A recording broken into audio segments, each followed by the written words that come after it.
মাননীয় সভাপতি, বর্ষা হাতে ভরসা পায়ে সদাই নিরুদ্দেশ হওয়ার চেষ্টা করলে আইন রক্ষাকারী সংস্থার খপ্পরে পড়ার সম্ভাবনাই বেশি। আমি নির্বিবাদী মানুষ, মুরগি কাটা দেখলেই মন খারাপ হয়ে যায়। তবে ছোটবেলায় নিজেকে বীরপুরুষ ভাবতে মন্দ লাগতো না। হাড়ে রেড়ে বলে কেউ এগিয়ে এলে মাকে রক্ষার ভার যদি আমার উপর এসে পড়তো, সেটা কেমন মজা হতো জানি না।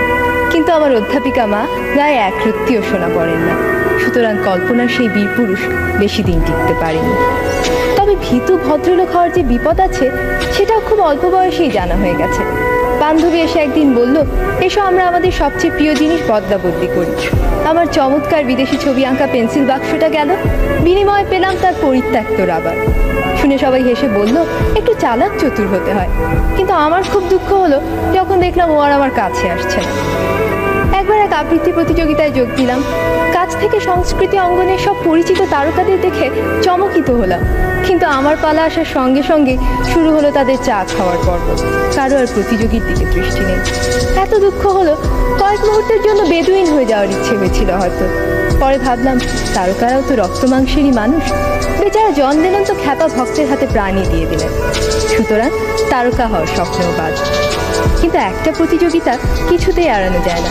অনেক খাটুনির পর পরীক্ষার হলে বসে মনে হচ্ছিল বড় নড়বড়ে পরীক্ষার্থীর আসনটা, যে কোনো অপ্রত্যাশিত ব্যাপারই ঘটে যেতে পারে।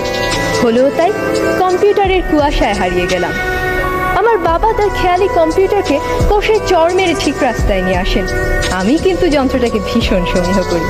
পারস্যের শাহজাদিকে উদ্ধার করতে গিয়ে বারবার নিহত হয়েও আমি কখনো কম্পিউটারের সাথে খারাপ ব্যবহার করি না। I still believe in the system.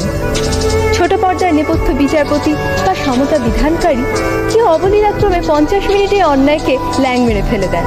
কিন্তু বাস্তবে যেখানে ভালো মন্দের সীমানা অস্পষ্ট, সেখানে সবাই নিজেকে অভ্রান্ত ভেবে যদি নিয়ম ভাঙার খেলা শুরু করে, তাহলে মাঠ ছেড়ে ঊর্ধ্বশ্বাসে পালাবে বেচারা দর্শক। ইহার চেয়ে হতেন যদি না, আমি তো ভালোই আছি একটা ভীতু সাধারণ মেয়ে হিসেবে।